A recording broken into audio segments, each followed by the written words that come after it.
नमस्कार, बहुत स्वागत है आप सभी का। आप देख रहे हैं इंडिया न्यूज मध्य प्रदेश छत्तीसगढ़। आपके साथ मैं हूं मनीषा शर्मा। शुरुआत कर लेते हैं बड़ी और अहम खबरों के साथ। तो आज श्रावण महीने का चौथा सोमवार है। सुबह से ही शिव मंदिरों में भक्तों का तांता लगा हुआ है। तो इस दौरान दरअसल उज्जैन के महाकालेश्वर मंदिर में अगर बात की जाए तो दर्शन के लिए श्रद्धालु देर रात से कतारों में लगे हुए हैं। करीब रात 2:30 बजे महाकाल की भस्म आरती शुरू हुई, जिसके हजारों श्रद्धालुओं ने दर्शन लाभ लिए। श्रावण मास भगवान भोलेनाथ का सबसे अधिक प्रिय मास माना जाता है और मान्यता यह है कि श्रावण माह में शिव आराधना करने से सभी कष्टों और सभी परेशानियों से तुरंत मुक्ति मिलती है।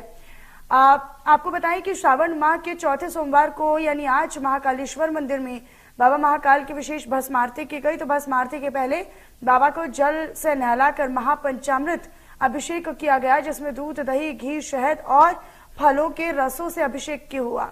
अभिषेक के बाद भांग और चंदन से भोलेनाथ का आकर्षण श्रृंगार भी किया गया और भगवान को वस्त्र धारण करवाए गए। तत्पश्चात बाबा को भस्म आरती करवाई गई। अब आपको बताएं कि भस्मीभूत होने के बाद झांझ मंजीरे, ढोल, नगाड़े और शंखनाद के साथ बाबा महाकाल की पूजा आराधना की गई। तो सुबह महाकालेश्वर की भव्य भस्म आरती की गई, जिसमें तमाम श्रद्धालुओं ने अपनी मौजूदगी दर्ज करवाई और सभी जो श्रद्धालु थे, जो भक्त थे, वो इस दौरान साक्षी बनते हुए नजर आए।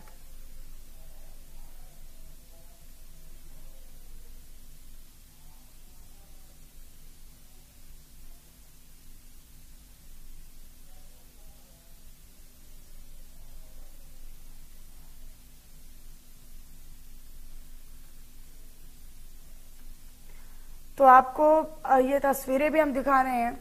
दरअसल शाम 4 बजे बाबा महाकाल की सवारी निकलेगी और क्योंकि महाकाल की सवारी जो है वो पूरे क्षेत्र में भ्रमण करती हुई निकलती है, लिहाजा जो श्रद्धालु हैं वो दीदार के लिए, एक झलक पाने के लिए लंबी कतारों में सड़कों पर इंतजार में खड़े रहते हैं कि जब उनके पास से, उनकी आंखों के सामने से बाबा महाकाल की भस्म आरती होगी और बाबा महाकाल की जो या सवारी है वो निकलेगी, तो ऐसे में उन्हें वो लाभ प्राप्त होगा।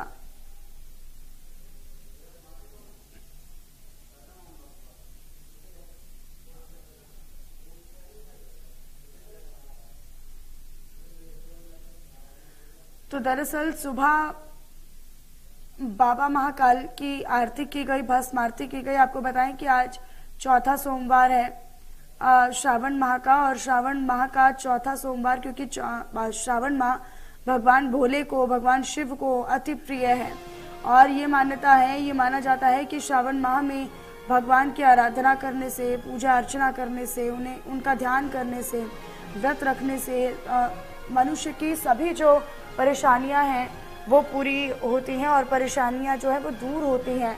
तुरंत ही वो परेशानी जो है वो दूर करते हैं। तो देखिए, आज सावन महीने का चौथा सोमवार है, लिहाजा भारी भक्तों की जो भीड़ है वो दिखाई पड़ रही है।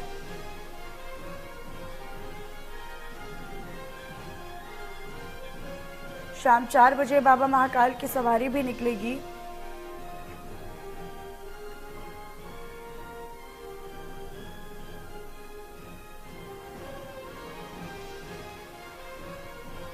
तो देखिए, जब हम महाकालेश्वर मंदिर की बात करते हैं, बाबा महाकालेश्वर मंदिर की बात करते हैं, तो यहाँ पर भस्म आरती सबसे ज्यादा प्रचलित है।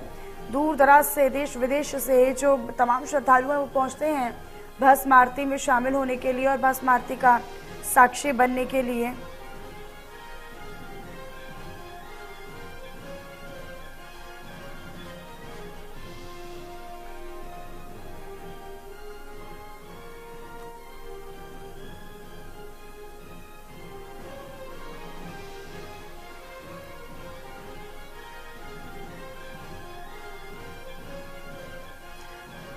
अजय बडोलिया मेरे सहयोगी मेरे साथ जुड़े हुए हैं। अजय, जरा बताइएगा, क्योंकि आज तो चौथा सोमवार है श्रावण माह का और श्रावण माह भगवान भोले को अति प्रिय है। आज मंदिरों में किस तरह की रौनक देखने को मिल रही है? क्या इंतजामात है मंदिर समिति की तरफ से? बिल्कुल, इंतजाम तो बेहद शानदार है, लेकिन अनुच्छेद में आपको बता दूं कि आज वाकई में जो सोमवार है, तो सोमवार बहुत कम देखने को मिलता है। सावन के सोमवार का विशेष महत्व होता ही है, लेकिन सावन का शुरुआत और सावन का समापन अगर सोमवार से हो रहा हो तो निश्चित रूप से भक्तों में विशेष रूप से भगवान की पूजा अर्चना के लिए मंदिर पहुंचा जाता है। मैं आपको अभी पशुपतिनाथ मंदिर के दर्शन करवा रहा हूँ, उस प्रतिमा के दर्शन आपको करवा रहा हूँ, दर्शकों को उस प्रतिमा के दर्शन करवा रहा हूँ जो प्रतिमा विश्व में अद्वितीय है। ऐसी प्रतिमा विश्व में दूसरी नहीं है और सिर्फ मंदसौर में विराजित है और सैकड़ों सालों तक ये जो प्रतिमा है ये भगवान पशुपतिनाथ के चरणों में एकदम सीधा नदी से ही निकली है और आप देख सकते हैं किस तरह से दर्शनार्थी दर्शन का लाभ ले रहे हैं। यहाँ अभी कुछ देर पहले आरती का समापन हुआ है, सुबह 5 बजे क्या बोल रहा है? लंबी लंबी भीड़ लगी थी और दर्शन के लिए भक्त यहाँ ना सिर्फ मंदसौर मध्य प्रदेश बल्कि देश के अलग अलग कोनों से आते हैं और सावन में यहाँ का महत्व बहुत बढ़ जाता है। विश्व में चूंकि पशुपतिनाथ की जो मूर्ति है अष्टमूर्ति एकमात्र मूर्ति और उसका महत्व इससे भी बढ़ जाता है और सावन के सोमवार की यहाँ पर विशेष तैयारियां की जाती है और भक्तों के लिए विशेष यहाँ पर तैयारियों के साथ साथ उनकी आवागमन को लेकर भी काफी सुविधा, काफी भीड़ यहाँ पर रहती है और भीड़ को देखते हुए यहाँ प्रशासन की व्यवस्था भी चाक चौबंद रहती है। आपको बता दूं कि जो 7.5 फीट की पशुपतिनाथ प्रतिमा है इसमें सिर्फ एकमात्र है और आज अलग अलग जीवन के रूपों का चरित्र चित्रण करते हुए बचपन से लेकर बालिका से लेकर युवावस्था और जो प्रतिमा है और प्रतिमा के दर्शन 8 मुखों में दिखाए गए हैं और उसी को लेकर भक्त यहाँ पर लड़ाई ठीक है। मेरे सहयोगी प्रेम डोडिया भी मेरे साथ जुड़े हुए हैं, मैं उनका भी रुख कर लेती हूँ। उज्जैन से वो उनकी मौजूदगी है। उज्जैन में आपकी प्रेम मौजूदगी है। उज्जैन में महाकालेश्वर मंदिर के आज भस्म आरती के लोग दर्शन करते हुए नजर आए, लिहाजा यहाँ पर सवारी भी निकलने वाली है क्योंकि कहा जाता है कि भगवान भोले की महाकाल की सवारी निकलती है तो उसके लिए खास इंतजाम होते हैं, लोगों में उत्सुकता होती है, एक झलक पाने के लिए लोग बेसब्री से इंतजार भी करते हैं। किस प्रकार की तैयारियां और उत्साह आप देख रहे हैं फिलहाल लोगों में? प्रेम पर बाबा महाकाल की नगरी उज्जैन आज पूरी तरह शिवमय हो चुकी है। यहाँ चारों ओर बोल बम और जय शिव के जयकारे गूंज रहे हैं। मैं इस वक्त उज्जैन के विश्व प्रसिद्ध महाकालेश्वर मंदिर में ही मौजूद हूँ। आपको वो नजारा दिखा देता हूँ। आप देख सकते हैं कि यहाँ पर बड़ी संख्या में श्रद्धालु बाबा महाकाल के दर्शन को पहुंच रहे हैं। इसके साथ ही यहाँ पर लंबी लंबी कतारें भी लग रही है क्योंकि बाबा महाकाल का मंदिर विश्व प्रसिद्ध है। यहाँ की कई विशेषताएं, सबसे बड़ी विशेषता यहाँ की भस्म आरती है। जैसे कि यहाँ पर सुबह आज 2:30 बजे पट खोले गए, उसके बाद भगवान महाकाल का जल से अभिषेक किया गया, उसके बाद पंचामृत अभिषेक हुआ, सुगंधित द्रव्यों से उन्हें लेपन किया गया, इसके बाद हिजिया अर्थात भांग से श्रृंगार किया गया, फिर बाबा महाकाल को भस्म चढ़ाई गई। भस्मीभूत होने के बाद बाबा महाकाल का नरमुंड की माला और शेष नाग से श्रृंगार किया गया। उसके बाद ढोल बाजे व नगाड़े के साथ बाबा महाकाल की भस्मारती शुरू हुई। इस भस्मारती को देखने के लिए देश ही नहीं विदेशों से भी श्रद्धालु यहाँ पहुंचते हैं क्योंकि यह जो भस्मारती होती है यह अपने आप में विशेष होती है। इसकी कई मान्यताएं होती है। ऐसी मान्यता है कि बाबा महाकाल की एक झलक पाने से सभी कष्टों का निवारण हो जाता है। यही कारण है कि हर कोई भक्त चाहता है कि इस सावन के माह में बाबा महाकाल के दर्शन करे क्योंकि जैसा कि सावन माह में पूरे धर्मनगरी उज्जैन में उत्साह और आनंद का माहौल रहता है। यहाँ प्रत्येक सावन के सोमवार को बाबा महाकाल की सवारी निकाले जाने की मेरे सहयोगी सनाबत से बने हुए विवेक विद्यार्थी, मैं उनका रुख कर लेती हूँ। विवेक, आप जरा तस्वीरें दिखाइएगा, किस तरह की तैयारियां हैं, किस तरह का उत्साह है, और अगर हो पाए तो मैं देख पा रही हूँ कि कुछ पुजारी भी शायद आपके साथ मौजूद हैं, जरा उनसे भी जानिए आज का महत्व क्या है, किस प्रकार से तैयारियां हैं, कब से लोग आ रहे हैं, भक्त आ रहे हैं। जैसे कि इस समय हमारे साथ पंडित आशीष जोशी जी हैं, किस तरह सावन के चौथे सोमवार को पूजन करना चाहिए और क्या इसका महत्व है? आज चतुर्थ सोमवार भगवान, वैसे तो सावन जो है पूरे ही भगवान शंकर जी के लिए बहुत विशेष है और आज जो चतुर्थ सोमवार है उसमें भगवान को आप जल दूध पंचामृत का अभिषेक करें जो बहुत ही अच्छा होता है। माने हमारे सारे कार्य की सिद्धि होती पंचामृत अभिषेक करने से। वैसे ओम नमः शिवाय का जप करें, ये बहुत बढ़िया है। जैसा कि पंडित जी ने बताया कि अभिषेक जो पंचामृत अभिषेक होता है उसका बहुत महत्व है और उसका फल भी भोलेनाथ देते हैं क्योंकि सावन का अवसर चल रहा है इसलिए। जी विवेक, क्योंकि देखिए भस्म आरती की जाती है, बाबा महाकाल की जो सवारी है वो भी निकाली जाती है, इसका क्या महत्व होता है, क्यों और कब से बाबा महाकाल की आरती निकाली जा रही है, और साथ ही साथ जो सवारी है वो सड़कों पर निकलती है, भ्रमण जो वो करते हैं, जरा इसका महत्व भी जानने की कोशिश आप पुजारी से, पंडित जी से कर सकते हैं। नहीं, इस समय क्या मैं जैसे बताना चाहूंगा आपको, तीर्थ नगरी ओंकारेश्वर में जो सावन का चौथा सोमवार है, आज वहाँ शाही सवारी निकाली जाएगी, जिसमें हाथी, घोड़े, लाव लश्कर, बैंड बाजे और ये सभी रहेगा। यहाँ पर गुलाल और गुलाब महोत्सव के रूप में आज की सवारी का विशेष महत्व है। और आज ही के दिन भगवान ओंकारेश्वर और ममलेश्वर नौका विहार कर पूरे नगर का हाल जानने के लिए निकलेंगे। ये सावन के चौथे मतलब सोमवार को विशेष रूप से ओंकारेश्वर में होता है। जी ठीक है। उज्जैन से मेरे सहयोगी लगातार मेरे साथ प्रेम ढोडिया बने हुए हैं। आप क्योंकि उज्जैन में महाकाल की सवारी निकाली जाएगी, अलग अलग शहरों से ये भ्रमण करेगी, और ऐसे में क्या तैयारियां उसको लेकर, क्या भीड़ नियंत्रण को लेकर, क्योंकि हम देखते हैं कि कई ऐसे शिवालय और कई ऐसे मंदिर होते हैं जब भारी भक्तों की भीड़ उमड़ती है, और ऐसे में भीड़ नियंत्रण करना ये सबसे बड़ी चुनौती हो जाती है ऐसे समय पर, त्योहारों पर। निश्चित तौर पर बाबा महाकाल की सवारी आज शाम 4 बजे महाकाल मंदिर से शुरू होगी। दरअसल मैं महाकाल मंदिर में ही मौजूद हूँ। जैसा कि बता दूं कि सामने की ओर से बाबा महाकाल की सवारी नगर भ्रमण पर निकलेगी। क्योंकि मान्यता यह है कि बाबा महाकाल को यहाँ का राजा माना जाता है और राजा अपनी प्रजा का हाल जानने के लिए नगर भ्रमण पर निकलते हैं। वहीं अपने राजा की एक झलक पाने के लिए लाखों श्रद्धालु सड़कों पर घंटों पहले इंतजार करते नजर आते हैं। यहाँ पर हम पुलिस प्रशासन की बात करें तो 1000 से अधिक पुलिस जवान व अधिकारी पूरे सवारी मार्ग पर तैनात रहेंगे। यह जो मार्ग है महाकाल मंदिर से शिप्रा नदी का करीब 5 किलोमीटर का रहता है। इसमें यहाँ से जब सवारी निकलती है तब मुख्य द्वार पर महाकाल मंदिर के गार्ड ऑफ ऑनर दिया जाता है बाबा महाकाल को। जिस तरह किसी राजकीय अतिथि को गार्ड ऑफ ऑनर दिया जाता है, वही परंपरा यहाँ पर भी निभाई जाती है। क्योंकि सवारी शिप्रा नदी पहुंचती है, वहां पालकी का पूजन अर्चन होता है, फिर पुनः महाकाल मंदिर के लिए लौट आती है। तो कहीं ना कहीं ये जो पूरी सवारी का एक जो हुजूम रहता है, जो लाओ लश्कर रहता है, यह पूरी राजसी ठाट बाट के साथ रहता है। खास बात यह है कि प्रदेश के मुख्यमंत्री डॉक्टर मोहन यादव ने इस वर्ष जब वे मुख्यमंत्री बने हैं और धर्मनगरी उज्जैन से ही है, तो यहाँ उन्होंने सवारी में कई नवाचार किए हैं, जिसमें उन्होंने जनजाति नृत्य को प्रमुखता से यहाँ पर रखा है। प्रत्येक सवारी में जनजाति नृत्य होता है। प्रदेश सरकार के जो मंत्री हैं वे पूरी सवारी में पैदल चलते हैं। तो कहीं ना कहीं यह जो नजारा है यह अद्भुत रहता है। जी ठीक है। मैं मंदसौर से मेरे सहयोगी अजय बड़ोलिया लगातार बने हुए हैं। अजय, जरा बताइएगा फिलहाल कि आप जहां पर मौजूद हैं वहां पर किस तरह की मंदिर समिति की तैयारियां चल रही है और लोगों की मान्यताएं क्या है? जहां पर आप मौजूद है उस मंदिर की मान्यता क्या है? क्योंकि अलग अलग मंदिरों की प्राचीनतम अलग अलग मान्यताएं भी होती है। जी बिल्कुल मनीषा, मैं इसलिए इस दरवाजे पर आया हूं जहां से भगवान पशुपतिनाथ के दर्शन हम अपने भक्तों को करवा सकते हैं। अभी आप देख रहे हैं अपनी स्क्रीन पर, ये पशुपतिनाथ की वो अद्वितीय मूर्ति है जो अष्टमुखी मूर्ति है। इसकी जो ऊंचाई है करीब 7.5 फीट है और ये अद्वितीय मूर्ति, इसके 8 अलग अलग मुखों का चित्रण यहाँ पर किया गया है। बाल्यकाल से लेकर युवावस्था की जो अलग अलग चित्र है प्रदर्शनी में उनके चेहरों पर दिखाई देती है। ये पशुपतिनाथ की वो मूर्ति है जिसको देखने के लिए न सिर्फ मध्य प्रदेश से देश बल्कि विदेशों से भी लोग आते हैं। विश्व की एकमात्र ऐसी मूर्ति है जो अष्टमुखी भगवान के मूर्ति एक ही प्रतिमा में है। नेपाल की जो मूर्ति है वो 4 मुख की है। मंदसौर की एकमात्र प्रतिमा मूर्ति आप स्क्रीन पर देख रहे हैं और विशेष रूप से इंडिया न्यूज के दर्शकों के लिए इस रास्ते पर आए जहां पे मूर्ति के दर्शन किए जा सके। पीछे का रास्ता है जहां से मूर्ति के दर्शन किए जा सकते हैं। अब बात मनीषा, अगर यहाँ की व्यवस्था की जाए तो यहाँ भी बाबा पशुपतिनाथ की जो है शाही सवारी निकाली जाती है और सावन से 1 सोमवार पहले आज यहाँ पर शाही पालकी निकाली जाएगी और प्रजा का हाल जानने के लिए पशुपतिनाथ जो है मंदसौर के शहरों पर अपनी पालकी के द्वारा निकलेंगे और विशेष रूप से इसकी तैयारी की जाती है। और इस दिन का इंतजार पूरे साल मंदसौर की जनता के द्वारा किया जाता है।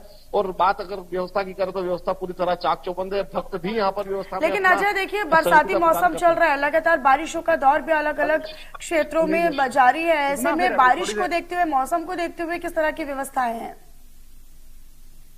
यहाँ पर सबसे बड़ी बात है कि हर सावन की जो यहाँ सवारी होती है उसमें बारिश निश्चित रूप से होती है। महीना भी बारिश का है तो भक्त बारिश की परवाह बिल्कुल नहीं करते यहाँ पर और बारिश का स्वागत करते हैं यहाँ पर। तो बारिश यहाँ पर किसी प्रकार का खलल पैदा नहीं करती है। हाँ, ये देखा जा सकता है क्योंकि शिवना नदी यहाँ पर बारिश के दिनों में ही भगवान पशुपति के चरण पखारने आती है। शिवना नदी ओवरफ्लो होती है तो उसका विशेष रूप से ध्यान रखा। ठीक है अजय, बहुत शुक्रिया आपका तमाम जानकारी को साझा करने के लिए। प्रेम, आपका भी बहुत शुक्रिया। हमारे तीनों सहयोगियों का बहुत शुक्रिया। विवेक विद्यार्थी, आपका भी बहुत शुक्रिया जानकारी को और तस्वीरों को साझा करने के लिए। मेरे सहयोगी रायसेन से मेरे साथ जुड़ गए हैं अजय गोहिल। अजय, मैं आपका रुख कर लेना चाहती हूँ। रायसेन में फिलहाल क्या व्यवस्थाएं देख रहे हैं आप? किस तरह की उत्सुकता है लोगों के बीच में, और जरा बताइएगा जहां पर आप मौजूद हैं वहां की तस्वीरें जरा दिखाइए।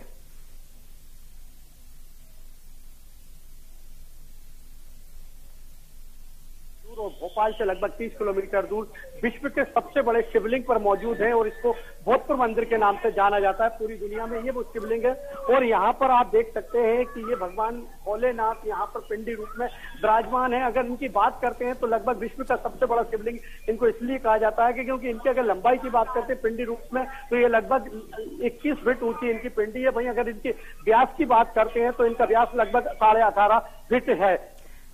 ठीक है अजय, मैं ना आपके पास लौटूंगी, कुछ तकनीकी खामी के कारण थोड़ी दिक्कत आ रही है, उसको दुरुस्त करने के बाद मैं लौटूंगी। फिलहाल अपने दर्शकों को उससे पहले ये 4 तस्वीरें दिखा देते हैं अलग अलग राज्यों के अलग अलग इलाकों की। झारखंड के देवघर की तस्वीर आप देखिए जहां पर सावन के चौथे सोमवार पर किस कदर जो धूम है भक्तों की वो देखने को मिल रही है। हरिद्वार का आप नजारा देख लीजिए, यहाँ पर गंगा स्नान किया जा रहा है और भगवान भोले को प्रसन्न करने की कोशिश उत्तराखंड में तो की जाती है क्योंकि उत्तराखंड तो वैसे भी धर्म की नगरी है और ऐसे में यहाँ पर भगवान भोले को मनाने के लिए भी कोशिश की जा रही है। उत्तर प्रदेश की आप तस्वीरें देख लीजिए, तो यूपी की आप तस्वीर देखिए, उत्तर प्रदेश में हम आपको तस्वीरें दिखा रहे हैं, मध्य प्रदेश में आपको तस्वीरें दिखा रहे हैं, मध्य प्रदेश के उज्जैन और यूपी के प्रयागराज की तस्वीर आप देखिए जहां पर भगवान भोले को प्रसन्न करने के लिए उनकी आराधना के लिए लोगों की भारी भीड़ जो है वो शिवालयों पर उमड़ रही है और साथ ही साथ सुरक्षा व्यवस्था भी इससे अचूक नहीं है। सुरक्षा व्यवस्था के भी कड़े इंतजाम किए गए हैं। मंदिर समिति और प्रशासन जो है वो ऐसे समय पर खासतौर पर यूपी में हम देखते हैं कि उत्तर प्रदेश में शासन प्रशासन ऐसे समय पर व्यवस्थाएं पूरी रखता है और खासतौर पर लॉ एंड ऑर्डर यानी कानून व्यवस्था बनी रहे बरकरार रहे उसको लेकर भी यहाँ पर उसको भी सुनिश्चित किया जाता है। बैरिकेडिंग आप देख रहे हैं ताकि भीड़ की स्थिति में या क्राउड वाले एरिया में खास तौर पर वहां पर नियंत्रण रखा जा सके, कंट्रोल रखा जा सके। मध्य प्रदेश के उज्जैन की तस्वीरें हैं जहां पर भस्म आरती की जाती है। महाकालेश्वर मंदिर में सुबह 2:30 बजे भस्म आरती की गई है। तो ये कुल अलग अलग 4 तस्वीरें हैं क्योंकि आज देश भर में सावन के चौथे सोमवार की धूम देखने को मिल रही है। लिहाजा अलग अलग राज्यों में अपने तरीके से भगवान शिव को प्रसन्न करने के लिए लोग अपने तरीके से पूजा आराधना कर रहे हैं, उनकी उपासना कर रहे हैं और मान्यता है कि और ये कहा जाता है कि भगवान भोले को सावन का महीना अति प्रिय है। इसमें वो अगर सोमवार को कोई शख्स अगर कोई श्रद्धालु जो व्रत रखता है, व्रत कर उनकी उपासना करता है और सभी सोमवार में भगवान शिव को जलाभिषेक करता है तो उनकी हर मुराद हर मन्नतें जो है वो पूरी हो जाती हैं। झारखंड के देवघर, उत्तराखंड के हरिद्वार, मध्य प्रदेश के उज्जैन और उत्तर प्रदेश के प्रयागराज की अलग अलग आप तस्वीरें देख लीजिए। और चूंकि आज सुबह तड़के से ही भस्म आरती की बात कर ली जाए, भगवान भोले की सामान्य आरती की बात कर ली जाए तो लोग जो है वो अपने समय अनुसार अपनी सुविधा अनुसार भी भगवान शिव पर जलाभिषेक कर उनका सम्मान कर रहे हैं और साथ ही उनकी आराधना भी कर रहे हैं। तो देखिए वैसे इस बार सावन में 5 सोमवार हैं, आज चौथा सोमवार है और चौथे सोमवार में अलग अलग राज्यों में अलग अलग जो तस्वीरें हैं वो सामने आ रही हैं। अजय गोयल मेरे साथ जुड़े हुए हैं। अजय जरा बताइएगा कि मंदिर समिति की ओर से क्या तैयारियां हैं, लोगों के भीतर कितना उत्साह देखने को मिल रहा है आज के दिन? नीलेश लेने बिल्कुल मैं आपको यहाँ पर बताना चाहूंगा, जैसा कि मैंने बताया कि ये विश्व का सबसे बड़ा शिवलिंग है और इसकी अगर व्यास की और लंबाई की बात करते हैं तो लगभग 21 फीट ऊंचा ये शिवलिंग है और अगर इसके व्यास की बात करते हैं तो 18.5 फीट लगभग 18.5 फीट ये है। कहा जाता है कि ये परमार कालीन है। कुछ किंवदंतियों के अनुसार ये पांडवों द्वारा बनाया एक रात में बनाया गया शिव मंदिर है जहाँ पर पांडवों कहा जाता है कि हाइट बहुत ऊंची थी और उसके बाद यहाँ पर अगर बात करते हैं ये वो दर्शन नजारा है पिंडी रूप का जो देख सकते हैं आप। ये विश्व का सबसे बड़ा शिवलिंग इनको इसीलिए कहा जाता है तो मैं अपने जगह की दिखाएं, यहाँ पर भक्तों की कतारें यहाँ पर लगी हुई हैं। आप देख सकते हैं कि बड़ी संख्या में दूर दूर से भक्त यहाँ पर दर्शन करने भगवान भोलेनाथ के आ रहे हैं। और वहीं आप बात और बताना चाहूंगा, क्योंकि ये सावन का महीना है और भगवान भोलेनाथ की भक्ति का ये महीना है। और अगर इसकी बात करते हैं तो पहली बार ऐसा हुआ है कि सावन का महीना, बहुत सालों बाद ऐसा हुआ है कि पहले सोमवार को ही सावन का दिन पड़ा था और आखिरी सोमवार की भी बात करते हैं तो इस बार 5 सोमवार यहाँ पर इस बार सावन के महीने में पड़ रहे हैं। तो निश्चित रूप से यहाँ पर एक बड़ा भक्तों के लिए एक बड़ा वो है हर्ष का विषय है। भाई हमारे साथ कुछ श्रद्धालु मौजूद है, आइए हम सबसे पहले उनसे बात करते हैं। सर कहाँ से आए हैं? भगवान भोलेनाथ के दर्शन करके क्या मांगा? फिर बुलाए। तो आप देख सकते हैं यहाँ पर भाई हमारे साथ यहाँ पर मंदिर के मुख्य पुजारी जो हैं वो नीचे खड़े हुए हैं। मैं उनके पास जाना चाहूंगा। उससे पहले आप कहाँ से आए हैं? भोपाल से। क्या मांगा भगवान से? कि सबको खुशी रखे। सावन का महीना भगवान भोलेनाथ की भक्ति के लिए विशेष जाना जाता है। जी बिल्कुल जाना जाता है। इसमें ये भोलेनाथ अपनी कृपा पूर्ण कर देते हैं। हमेशा से सब खुश रहे, मंगलमय रहे। देखिए हम अब चलते हैं मंदिर के मुख्य पुजारी की तरफ चलते हैं जो वहाँ पर खड़े हुए हैं बाहर। भाई अगर मैं बात करना चाहूंगा, इस शिवलिंग की बात करना चाहूंगा तो लगभग यहाँ पर बताया जाता है कि पांडव द्वारा बनाया गया ये शिवलिंग था। हमारे साथ मंदिर के मुख्य पुजारी भी मौजूद हैं और आप देख सकते हैं हम उनसे बात करने की बात करते हैं। क्योंकि पुजारी जी विश्व का सबसे बड़ा शिवलिंग, आप यहाँ पर आपके पूर्वज यहाँ से पूजा करते आए हैं, क्या कहना चाहेंगे? देखिए मैं यहाँ पे मेरे परिवार से 19वां महंत हूँ और 18 पीढ़ियां कंप्लीट हमें इनकी सेवा करते हुए हो गए। ये छोटे छोटे मंदिर बने मेरे पूर्वजों के जीवित समाधि हैं। इनकी बताई हुई कहानी ये है कि ये द्वापर युग में पांडवों द्वारा निर्मित किया गया था माता कुंती की पूजा के लिए। तो माता कुंती ने इनकी पूजा की है, इसलिए 6.5 फुट के शिवालय हैं, 18 फुट 8 इंच इनका जो है डायमीटर। अजय जरा ये भी कोशिश कीजिए पूछने की कि किस तरीके से तैयारियां की जा रही, क्योंकि लोगों की जो भारी भीड़ है वो उमड़ रही है लगातार और ये शाम तलक रात तलक इसी तरीके से भीड़ जो है वो रहने वाली है। लिहाजा इससे इस भीड़ नियंत्रण को लेकर क्या तैयारियां हैं? क्या एग्जिट पॉइंट्स, एंट्री पॉइंट्स लगाए गए हैं, बैरिकेडिंग्स लगाई गई हैं, कतारें लगाई गई हैं, लाइंस लगाई गई हैं, अलाइनमेंट कैसा है, क्या देख पा रहे हैं आप व्यवस्थाएं? पुजारी जी मेरा सवाल है, हमारे एंकर जानना चाहते हैं क्योंकि अगर बात करते हैं तो कितने फूलों से इनको सजाया गया है, सुरक्षा व्यवस्था की बात करते हैं तो कितनी पब्लिक यहाँ आती है, पुलिस व्यवस्था क्या रहती है, क्या प्रशासन की व्यवस्था रहती है, क्या रहता है? देखिए 7.5 कुंटल फूलों से इनका श्रृंगार किया गया है, जिसमें फूल, बेलपत्र, रकाव, धतोरा मतलब सभी प्रकार के फूल होते हैं। और इसके बाद में प्रशासन की व्यवस्था यहाँ पे पूरी चकाचौंध रहती है, उसमें पुलिस की व्यवस्था है, उसके बाद में एसडीएम, तहसीलदार, एसडीओपी, टीआई ये सब यहाँ पे अवेलेबल रहते हैं और पब्लिक के लिए पानी वगैरह ये वो वाहन व्यवस्था सब व्यवस्थाएं सब व्यवस्थाएं हमारे साथ बढ़ते हैं। यहाँ पर कुछ भक्त लोग हैं, आप ये भोलेनाथ बिल्कुल अजय, और काफी ज्यादा प्रसन्नता का आज दिन है, उत्सुकता का दिन है, क्योंकि आज भगवान भोले के जलाभिषेक के साथ लोग अपने अपने दिन की शुरुआत भी कर रहे हैं। बहुत शुक्रिया अजय आपका।